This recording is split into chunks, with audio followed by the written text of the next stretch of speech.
The powerful effect of thin air on sprinting performance has long been a known phenomenon. As a prime example, the world record set at the 1968 Olympics at high altitude in Mexico City remained untouchable in normal conditions for 2 decades. However, the overwhelming advantage of racing at altitude can easily turn into a disadvantage. High-altitude acclimatization is the process of adaptation to lower levels of oxygen in the air. This process can take up to 20 days, with the first signs, such as general bodily weakness or discomfort, usually appearing 3 days after arrival. On May 4, 2022, Fred Kerley arrived in Kenya, exactly 3 days before the Keino Classic, set for May 7 at the high-altitude stadium in Nairobi. Kerley was to renew his rivalry over 100 meters with Olympic champion Marcell for the first time since their Olympic race.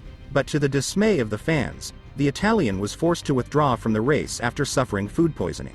With Jacobs out of the competition, Kerley became the favorite to win against local hero, Kenyan sensation Ferdinand Omanyala.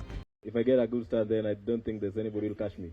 Omanyala got off to an ultra-fast start, maybe even a little faster than the gun, which caused the false start detection system failure. The race was stopped, but Fred Kerley, Mike Rogers and Filippo Tortu didn't hear the signal, and before they knew what was happening, they have already run 40 meters.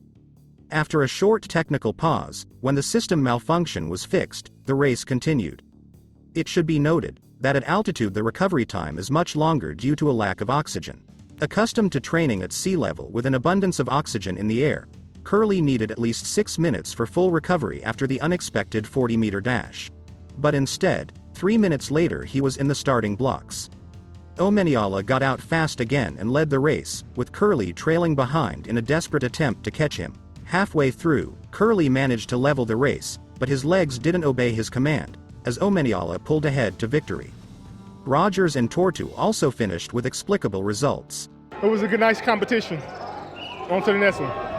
Unfortunately, for obvious reasons, Kerley was not able to take advantage of the ideal environmental conditions.